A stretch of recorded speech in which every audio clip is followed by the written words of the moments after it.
Hello and welcome to DG education. આજે આપણે ભારતના ઇતિહાસ વિશેની લેક્ચર સિરીઝમાં લેક્ચર નંબર 6માં અગત્યના 30 પ્રશ્નો વિશે વાત કરીશું। તો ચાલો શરૂ કરીએ।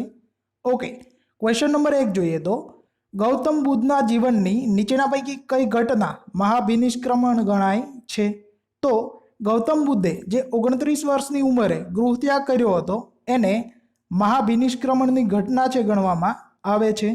નેક્સ્ટ, નીચેના પૈકી કયા વેદમાં જાદુઈ શક્તિ અને જાદુ મંત્રનો સમાવેશ થાય છે? તો અથર્વવેદ જે છે કે જે 4 વેદોમાં સૌથી છેલ્લે રચાયેલો ગ્રંથ છે એની અંદર જાદુઈ શક્તિ અને જાદુ મંત્રનો સમાવેશ થાય છે। અને આ કારણોસર છે એ ઘણા વિદ્વાનો અથર્વવેદ જે છે એને વેદ ગણવાનો ઇનકાર કરે છે। આગળ, જૈન ધર્મમાં સંપૂર્ણ જ્ઞાનને ખાલી જગ્યા તરીકે ઓળખવામાં આવે છે। તો જૈન ધર્મ મુજબ સંપૂર્ણ જ્ઞાન એટલે થઈ જશે કૈવલ્ય। નેક્સ્ટ, આગળ જોઈએ તો દિલ્હી સલ્તનતમાં જમીનની માપણી માટે ખાલી જગ્યા શબ્દ વપરાતો હતો। તો દિલ્હી સલ્તનત વખતે જમીન માપણી માટે મસાહત શબ્દ છે એ વપરાતો હતો। નેક્સ્ટ, આગળ જોઈએ તો હન્ટર કમિશનની અગત્યની ભલામણ કઈ છે? તમને 4 ભલામણના નામ આપેલા છે અને યોગ્ય વિકલ્પ પસંદ કરવાનો છે। તો આનો આન્સર થઈ જશે બી, એટલે કે હન્ટર કમિશન જે છે એની પહેલી, બીજી અને ત્રીજી છે એ ભલામણ છે પ્રાથમિક શિક્ષણને પ્રોત્સાહન આપવું, સ્ત્રી શિક્ષણને મહત્વ આપવું, લઘુમતી જાતિઓમાં શિક્ષણ પ્રચાર કરવો। આ જે છે એ હન્ટર કમિશનની ભલામણ હતી। અને આ જે હન્ટર કમિશન છે એ 1919માં જે જલિયાવાલા બાગ હત્યાકાંડ પછીનું જે હન્ટર કમિશન આવેલું હતું એનાથી અલગ છે। નેક્સ્ટ, આગળ જોઈએ તો સ્વતંત્રતા માટેના પ્રથમ યુદ્ધના સંદર્ભમાં નીચેના વાક્યો તપાસો। આ યુદ્ધ બાદ તમને છે એ 3 વાક્યો આપેલા છે અને યોગ્ય વિકલ્પ પસંદ કરવાનો છે। તો આનો આન્સર છે એ થઈ જશે સી, એટલે કે પહેલું અને ત્રીજું વાક્ય જે છે એ સાચું છે, બીજું વાક્ય જે છે એ ખોટું છે। આપણે વાત કરીએ છીએ સ્વતંત્રતા માટેનું પ્રથમ યુદ્ધ, એટલે આપણે એને કહેશું 1857 વખતમાં જે આપણે ક્રાંતિકારી ઘટનાઓ ઘટી હતી, અથવા તો એને છે એ અલગ શબ્દોમાં એવું કહેવામાં આવે છે કે 1857નો વિદ્રોહ। તો એ જે વિદ્રોહ થયો હતો ત્યારબાદ ભારતનો વહીવટ જોવા એક સચિવની નિમણૂક કરવામાં આવી હતી ઇંગ્લેન્ડ દ્વારા, એ વાત સાચી છે। અને કંપની પાસેથી બધા જ અધિકારો લઈ લેવામાં આવ્યા હતા અને સત્તા જે છે એ બ્રિટિશ રાજ્યને સોંપવામાં આવી હતી। આ બંને બાબત છે એ સાચી છે, બીજી જે વાક્ય આપેલું છે એ ખોટું છે। નેક્સ્ટ, આગળ જોઈએ તો ભારતની સંસ્થાઓ અને તેના સ્થાપકોની જોડી પૈકી કઈ જોડ છે યોગ્ય નથી, મતલબ કે કઈ જોડ છે એ ખોટી છે? તો ચોથા નંબરની જો જોડ છે એ ખોટી છે, બાકીની સાચી છે। જોઈ લઈએ તો બ્રહ્મો સમાજ છે એની સ્થાપના રાજારામ મોહનરાય દ્વારા કરવામાં આવી હતી। પ્રાર્થના સમાજ છે એ કેશવચંદ્ર સેન અને આત્મારંગ પાંડુરંગ દ્વારા સ્થાપવામાં આવ્યો હતો। આર્ય સમાજ જે છે એની સ્થાપના સ્વામી દયાનંદ સરસ્વતી દ્વારા કરવામાં આવી હતી। અને હોમ રૂલ લીગ જે છે એની સ્થાપના ગોપાલ કૃષ્ણ ગોખલે દ્વારા નહીં, પરંતુ એની બેસન્ટ અને બાલ ગંગાધર તિલક દ્વારા છે કરવામાં આવી હતી। નેક્સ્ટ, આગળ જોઈએ તો સંગમ સાહિત્ય બાબતમાં નીચેના વાક્યો તપાસો। તમને 2 વાક્ય આપેલા છે અને યોગ્ય વિકલ્પ પસંદ કરવાનો છે। તો આનો આન્સર થઈ જશે બી, એટલે કે માત્ર બીજું વાક્ય છે એ સાચું છે, પહેલું વાક્ય છે એ ખોટું છે। એટલે કે સંગમ સાહિત્ય જે છે કે જે તમિલ ભાષાના સાહિત્યની જે સંગમ સભાઓ મળી હતી એ બાબતે સંતો કવિઓ જેમાં પુરુષ અને સ્ત્રીઓ દ્વારા મહત્વનું યોગદાન આપવામાં આવેલ છે, આ વાક્ય છે એ સાચું છે, પહેલું છે એ ખોટું છે। નીચે પૈકી કોણ વિદેશમાંથી ભારતની સ્વતંત્રતા માટે સક્રિય રીતે કામ કરતા ન હતા? તો જે જીવી જોશી જે છે એ કોઈ પણ પ્રકારે વિદેશમાંથી ભારતની સ્વતંત્રતા માટે છે એ સક્રિય રીતે કામ કરતા ન હતા। બાકીના જે છે કે શ્યામજી કૃષ્ણ વર્મા છે એ ઇંગ્લેન્ડ લંડનમાંથી છે એ કામ કરતા હતા। ભીખાઈજી કામા છે એમણે પણ છે વિદેશમાંથી કામ કરેલું છે। અને સરદારસિંહ રાણા જે છે એમણે પણ વિદેશમાંથી ભારતની સ્વતંત્રતા માટે છે એ કોઈને કોઈ રીતે કામ છે એ કરેલું છે। આગળ જોઈએ તો નીચેના પૈકી કયા ગવર્નર જનરલે મહેસૂલ વ્યવસ્થામાં સ્થાયી બંદોબસ્તની શરૂઆત કરી હતી? તો લોર્ડ કોર્નવોલિસ દ્વારા જે છે એ મહેસૂલ વ્યવસ્થામાં સ્થાયી બંદોબસ્તની છે શરૂઆત કરવામાં આવી હતી। નેક્સ્ટ, વિવિધ વેપાર માર્ગો પૈકી કયા માર્ગનો ઉમેરો ગુપ્ત યુગમાં થયો હતો? તો જે ગુપ્ત યુગનો સમયગાળો છે એ પહેલાં ચીનની અંદર જવું હોય તો ચીનનો જે જમીન માર્ગ છે એ ના હતો, પરંતુ ચીનમાં જવું હોય તો દરિયાઈ માર્ગે છે જવામાં આવતું હતું. પરંતુ ત્યારબાદ જેને આપણે સિલ્ક રૂટ કહીએ છીએ એની શરૂઆત છે એ ગુપ્ત યુગમાં થઈ હતી. નેક્સ્ટ આગળ જોઈએ તો અલ્હાબાદ પ્રશસ્તિ સંદર્ભે નીચેના પૈકી કયા વિધાનો સાચા છે? તમને 4 વિધાન આપેલા છે અલ્હાબાદ પ્રશસ્તિ બાબતે અને યોગ્ય વિકલ્પ પસંદ કરવાનો છે. તો આનો આન્સર થઈ જશે ડી, એટલે કે આપેલા 4 વાક્યો છે એ સાચા છે. અશોકનો સ્તંભલેખ જે અલ્હાબાદમાં આવેલો છે અથવા તો એને કહેવામાં આવે છે અલ્હાબાદ પ્રશસ્તિ, તો આ જે અભિલેખ છે એ હરિસેન દ્વારા લખવામાં આવેલો છે એ વાત સાચી છે. આ અભિલેખ અશોક સ્તંભ પર કોતરાયેલો છે એ વાત પણ સાચી છે. આ અભિલેખ જે છે એ કાવ્ય સ્વરૂપે છે એ વાત પણ સાચી છે. અને આ અભિલેખમાં સમુદ્રગુપ્તના 100 યુદ્ધોની ગાથા છે આ વાત પણ સાચી છે. નેક્સ્ટ આગળ જોઈએ તો બાજીરાવ પ્રથમે મરાઠા નાયકોમાં સંઘની વ્યવસ્થા શરૂ કરી. આ વ્યવસ્થા હેઠળ દરેક મરાઠા નાયકની વહીવટી સ્વાયત્તા માટે પ્રદેશ છે એ સોંપવામાં આવ્યો હતો. આ બાબતે નીચે પૈકી કઈ જોડ યોગ્ય છે? તો તમને 4 જોડ આપેલી છે અને યોગ્ય જોડ પસંદ કરવાની છે. તો આની અંદર જે આન્સર થઈ જશે એ થઈ જશે સી, એટલે કે પહેલી, બીજી અને ત્રીજી જોડ છે એ સાચી છે, ચોથી જોડ છે એ ખોટી છે. તો આપણે વાત કરી રહ્યા છીએ કે જે બાજીરાવ પ્રથમ છે એણે મરાઠા નાયકોને અલગ અલગ વિસ્તાર અથવા તો જે પ્રદેશ છે એને સ્વાયત્ત રીતે છે વહીવટ માટે સોંપેલો હતો. તો એમાં પુણેની અંદર છે એ પેશવા હતા, ગ્વાલિયરમાં જે છે એ સિંધિયા હતા, બરોડા અથવા તો વડોદરામાં ગાયકવાડ હતા અને ઇન્દોર જે છે એમાં ભોંસલે નહીં પરંતુ ઇન્દોરની અંદર છે એ હોલકર હતા. નેક્સ્ટ આગળ જોઈએ તો આ ક્વેશ્ચનમાં તમને 2 યાદી આપેલી છે. પહેલી યાદીમાં તમને અલગ અલગ સુધારકોના નામ આપેલા છે અને બીજી યાદીમાં આ જે સુધારકો છે એમના દ્વારા કયા દર્શનશાસ્ત્ર છે એનો ઉપયોગ કરવામાં આવ્યો હતો એનું લિસ્ટ છે. યોગ્ય જોડ બનાવી સાચો વિકલ્પ પસંદ કરવાનો છે. તો આનો સાચો આન્સર થઈ જશે એ, એટલે કે શંકરાચાર્ય જે છે એમણે અદ્વૈતવાદ જે છે એનું દર્શનશાસ્ત્રનું પ્રોત્સાહન આપ્યું હતું. નિંબાકાચાર્ય જે છે એમણે દ્વૈત અને અદ્વૈતવાદ જે છે એને છે એ દર્શનશાસ્ત્રમાં ધ્યાનમાં લીધા હતા. વલ્ભાચાર્ય છે એમણે શુદ્ધ અદ્વૈતવાદ છે એ ધ્યાનમાં લીધો હતો અને રામાનુજાચાર્ય છે એમણે વિશિષ્ટ અદ્વૈતવાદ છે એને ધ્યાનમાં લીધો હતો. નેક્સ્ટ આગળ જોઈએ તો ઋગ્વેદના મોટાભાગના મંત્રોને ખાલી જગ્યા શ્રેણીમાં મૂકીને સંહિતાની કવિતાને સંગીતમાં પ્રવાહિત કરવાનો મહાપ્રાચીન અને મહાસમર્થ પ્રયત્ન તે સામવેદ, એટલે કે ઋગ્વેદના જે મોટાભાગના મંત્રો હતા એને ઉદત્ત, અનુદાત અને સ્વરિત શ્રેણીમાં મૂકીને આ જે આખી સંહિતા હતી એને કવિતા અને સંગીત સ્વરૂપમાં છે એ પ્રવાહિત કરીને જે ગ્રંથની રચના કરવામાં આવેલી છે એને આપણે સામવેદ તરીકે ઓળખીએ છીએ. એટલા માટે સામવેદ જે છે એને સંગીતની ગંગોત્રી અથવા તો સંગીતનો ગ્રંથ એવું કહેવામાં આવે છે. નેક્સ્ટ આગળ જોઈએ તો જ્યારે ચીની પ્રવાસી યુએન સાંગે કાંચીની મુલાકાત લીધી ત્યારે કયો પલ્લવ રાજવી રાજ કરતો હતો? તો કાંચી અથવા તો કાંચીપુરમ એની મુલાકાત જે છે એ યુએન સાંગ દ્વારા લેવામાં આવી હતી ત્યારે પલ્લવ રાજવી છે એ નરસિંહ વર્મન અથવા તો જેને આપણે મહામલના નામે ઓળખીએ છીએ એ છે રાજ કરતો હતો. નેક્સ્ટ આગળ જોઈએ તો બૌદ્ધ ધર્મ પરત્વે ગુપ્ત રાજવીઓનો ધાર્મિક સહિષ્ણુતાની નીચેના પૈકી કઈ બાબતથી ખાતરી થાય છે? તમને 2 બાબત આપેલી છે, યોગ્ય વિકલ્પ પસંદ કરવાનો છે.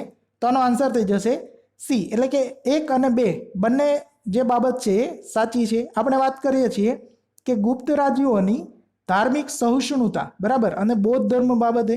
તો આમાં જોઈએ તો ભાઈ આ દરમિયાન એટલે કે ગુપ્ત રાજવીઓના સમયગાળા દરમિયાન નાલંદા વિશ્વવિદ્યાલયની સ્થાપના થઈ હતી અને વસુબંધુ જેવા વિદ્વાનો છે એ સમયે અસ્તિત્વ ધરાવતા હતા. આ જે છે એ ગુપ્ત રાજવીઓની બૌદ્ધ ધર્મ પ્રત્યેની ધાર્મિક સહિષ્ણુતા છે એ દર્શાવે છે. નેક્સ્ટ આગળ જોઈએ તો આ ક્વેશ્ચનમાં તમને 2 યાદી આપેલી છે. પહેલી યાદી જે છે એની અંદર તમને સ્થળના નામ આપેલા છે અને બીજી યાદીમાં જે છે એ બુદ્ધ જીવનની ઘટના આપેલી છે. બુદ્ધનું જે જીવન હતું એને અલગ અલગ 4 ઘટનાઓમાં છે એ વિભાજિત કરવામાં આવે છે. જે આ 4 ઘટના આપેલી છે એની તમારે સ્થળ સાથે યોગ્ય જોડ બનાવી સાચો વિકલ્પ પસંદ કરવાનો છે. તો આનો આન્સર થઈ જશે બી, એટલે કે જે બોધિગયા સ્થળ છે ત્યાં બુદ્ધ ભગવાન જે છે એને આત્મજ્ઞાન થયું હતું. કુશીનગર જે છે ત્યાં બૌદ્ધ ભગવાન જે છે એનું મૃત્યુ થયું હતું. લુંબિની કે જે અત્યારે નેપાળમાં આવેલું છે ત્યાં ભગવાન બુદ્ધનો જન્મ થયો હતો અને સારનાથની અંદર છે એ ભગવાન બુદ્ધે પ્રથમ ઉપદેશ છે એ આપ્યો હતો. નેક્સ્ટ આગળ જોઈએ તો નીચેના પૈકી કયા વિધાનો પુરંદર સંધિનો ભાગ ન હતા? તમને 4 વિધાનો આપેલા છે, યોગ્ય વિકલ્પ પસંદ કરવાનો છે. તો આનો આન્સર થઈ જશે સી, એટલે કે ફક્ત બીજું, ત્રીજું અને ચોથું વિધાન છે એ સાચું છે, પહેલું વિધાન છે એ ખોટું છે. તો જોઈ લઈએ સાચા વિધાન પહેલાં જોઈએ તો કે મુગલોએ શિવાજીનો બીજાપુરનો કેટલોક હિસ્સો કબજામાં રાખવાનો અધિકાર સ્વીકૃત કર્યો હતો. તો આ પુરંદર સંધિના બાબતમાં સાચી વાત છે. બીજું આગળ જોઈએ તો કે શિવાજીએ તેમના કબજાના 35 કિલ્લાઓ પૈકી 23 કિલ્લાઓ મુગલોને સોંપવા પડ્યા હતા. તો એ વાત પણ સાચી છે પુરંદર સંધિના ભાગમાં. આગળ જોઈએ તો પુરંદરની સંધિની મંત્રણા શિવાજીએ રાજા જયસિંહ સાથે છે એ કરી હતી. તો એ વાત પણ સાચી છે. રાજા જયસિંહ જે છે એ મુગલ સામ્રાજ્ય છે એના અંડરમાં છે કામ કરતા હતા અને એમણે છે એ શિવાજી સાથે આ પુરંદરની સંધિ છે એ કરી હતી. આગળ જોઈએ તો કે પહેલું વિધાન જે આપેલું છે કે શિવાજીના સગીર પુત્ર સંભાજીને 50,000નો મનસબ આપવામાં આવ્યો હતો. તો એ વાત ખોટી છે. શિવાજીના જે સગીર પુત્ર છે એમને 5,000નો મનસબ એટલે કે એને 5,000 સૈનિકો છે એ આપવામાં આવ્યા હતા અને જરૂર પડે છે એ મુગલ તરફથી યુદ્ધ કરવાનું થાય તો એવી પરિસ્થિતિમાં એમને તૈયાર રહેવાનું એવું છે કહેવામાં આવ્યું હતું. અને એ જે છે આ તમામે તમામ બાબત છે એ પુરંદરની સંધિના બાબતમાં છે. નેક્સ્ટ આગળ જોઈએ તો નીચેના પૈકી કોણે સ્વરાજ પાર્ટીની શરૂ કરી હતી? તો ઈસવીસન 1923માં ચિત્તરંજન દાસ અને મોતીલાલ નહેરુ જે છે એમણે સ્વરાજ પાર્ટીની શરૂઆત છે એ કરી હતી. નેક્સ્ટ નીચે પૈકી કઈ જોડ ખોટી રીતે જોડાયેલી છે? તમને 4 જોડ આપેલી છે તો એમાંથી ત્રીજા નંબરની જોડ છે એ ખોટી રીતે જોડાયેલી છે. સાચી જોડ જોઈએ તો કે હમરૂલ ચળવળ જે છે એમાં સુરેન્દ્રનાથ બેનર્જી છે એ જોડાયેલા હતા. લાલા હરદયાલ જે છે એમણે યુરોપમાં ભારતની આઝાદી માટે સૈન્ય સંયોજિત કર્યું હતું. તો એ વાત પણ સાચી છે. સૈયદ અહમદ ખાન જે છે એ 1906માં મુસ્લિમ લીગના સ્થાપક હતા અથવા તો એ જે સ્થાપના થઈ એમાં એમનો રોલ હતો. તો એ વાત પણ સાચી છે. નેક્સ્ટ આગળનો ક્વેશ્ચન જોઈએ તો 2 યાદી તમને આપેલી છે. પહેલી યાદીમાં છે એ આઝાદીની ચળવળોના નામ આપેલા છે અને આ જે ચળવળ હતી એની અંદર કયા આગેવાનો અથવા તો કયા નેતા હતા એ તમને બીજા લિસ્ટમાં આપેલું છે. તમારે યોગ્ય જોડ બનાવી સાચો વિકલ્પ પસંદ કરવાનો છે. તો આનો આન્સર છે થઈ જશે બી, એટલે કે જે આહોમનો બળવો હતો એના જે આગેવાન અથવા તો જે નેતા હતા એ થઈ જશે ગોમધર કુંવર. નેક્સ્ટ પાગલપંથી બળવો જે હતો એના આગેવાન થઈ જશે ટીપુ શાહ. રામોસીસનો જે બળવો હતો એની આગેવાની છે એ ચિત્તુરસિંહે છે એ લીધી હતી અને રામ્યા બળવો જે હતો એની આગેવાની અલ્લુરી સીતારામ રાજુએ લીધી હતી. નેક્સ્ટ આગળ જોઈએ તો નીચેના પૈકી કયા ગવર્નર જનરલે ભારતની સનદી સેવાનું સર્જન કર્યું હતું જે પાછળથી ભારતીય મુલકી સેવાઓ તરીકે જાણીતી છે? તો અત્યારે જેને આપણે IAS IPS કે જે સનદી સેવાઓ ગણીએ છીએ એની શરૂઆત જે છે એ ભારતીય સનદી સેવાની શરૂઆત અથવા તો એનું જે સર્જન છે એ લોર્ડ કોર્નવેલિસ દ્વારા છે કરવામાં આવ્યું હતું. નેક્સ્ટ ખેડૂતોની મુશ્કેલીઓ સમજવા માટે ગાંધીજી દ્વારા ચંપારણ યાત્રા પ્રવાસ સમયે તેઓની સાથે નીચેના પૈકી કોણ જોડાયા હતા? તો ચંપારણમાં જે ચંપારણ સત્યાગ્રહ થયો તો એ વખતે ચંપારણ યાત્રા માટે છે એ ગાંધીજી સાથે આપેલા તમામ વ્યક્તિઓ એટલે કે બાબુ રાજેન્દ્ર પ્રસાદ, JB કૃપલાણી અને નરહરી પારેખ તમામે તમામ છે એમની સાથે જોડાઈ આ યાત્રામાં ગયા હતા અને આ જે સત્યાગ્રહ છે એની અંદર છે ભાગ લીધો હતો. નેક્સ્ટ આ ક્વેશ્ચનમાં તમને 2 યાદી આપેલી છે.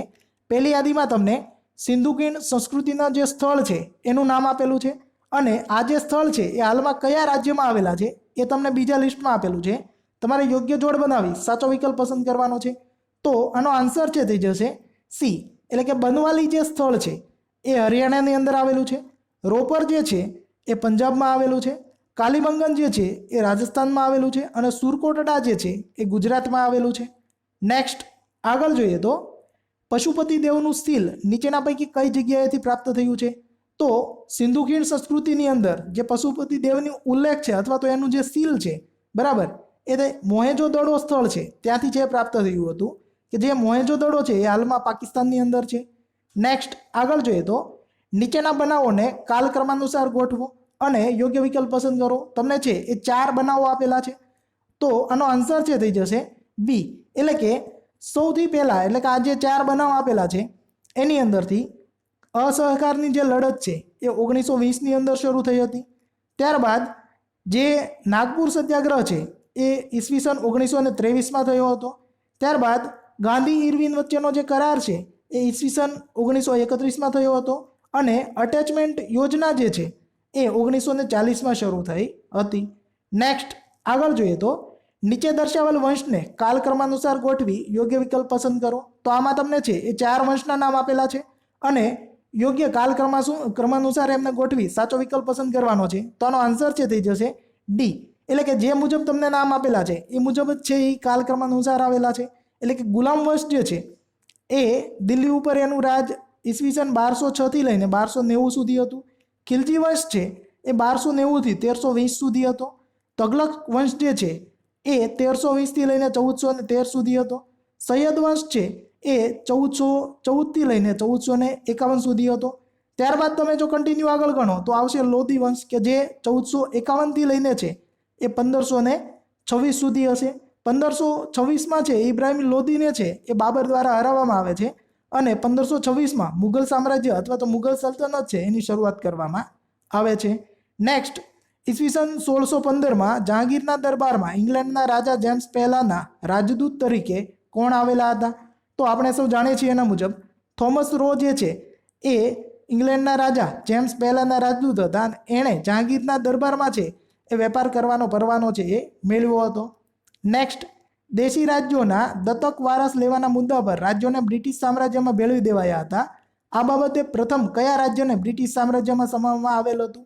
તો સતારા એવું પહેલું રાજ્ય હતું કે જે દેશી રાજ્યો દ્વારા દત્તક વારસ લેવાના મુદ્દા બાબતે બ્રિટિશ આ લોકોને અલાઉ નહોતા કરતા અને એને બ્રિટિશ રાજ્યમાં ભેળવી દેતા હતા. તો એમાંનું પહેલું રાજ્ય છે એ સતારા હતું. નેક્સ્ટ આગળનો ક્વેશ્ચન જોઈએ તો ભારતની રાજધાની કલકત્તાથી દિલ્હી સ્થાનાંતરિત કરવામાં આવી ત્યારે ભારતના વાઇસરોય છે એ કોણ હતા? તમને ઓપ્શન આપેલા છે લોર્ડ ચેમ્સફોર્ડ, લોર્ડ હાર્ડિંજ, લોર્ડ રીડિંગ કે લોર્ડ કર્જન. આ જે ક્વેશ્ચન છે એનો આન્સર તમારા મિત્રો મને કોમેન્ટ બોક્સમાં કોમેન્ટ સ્વરૂપે જણાવવાનો છે. અને વધારામાં એક વાત જણાવી દઉં કે ભારતની જે રાજધાની છે એ કલકત્તાથી દિલ્હી જે છે એ 1911માં છે ફેરવવામાં આવી હતી અને એ વખતે કોણ ગવર્નર જનરલ વાઇસરોય હતા એ તમારે છે મને જણાવવાનું છે. આ હતા આ ભાગના પ્રશ્નો. આ જે પ્રશ્નો છે એની PDF ફાઇલ તમારે જોતી હોય તો તેની લિંક વિડીયોના ડિસ્ક્રિપ્શન બોક્સમાં આપેલી છે. જો તમને આ પ્રકારના વિડીયો પસંદ હોય તો વિડીયો લાઇક કરો, મિત્રો સાથે શેર કરો. ચેનલમાં નવા હોય ચેનલને હજુ સુધી સબસ્ક્રાઇબ કરવાની બાકી હોય તો ચેનલ છે એ સબસ્ક્રાઇબ કરો. Thank you for watching. આપણે મળીશું નવા વિડીયોમાં નવી માહિતી સાથે.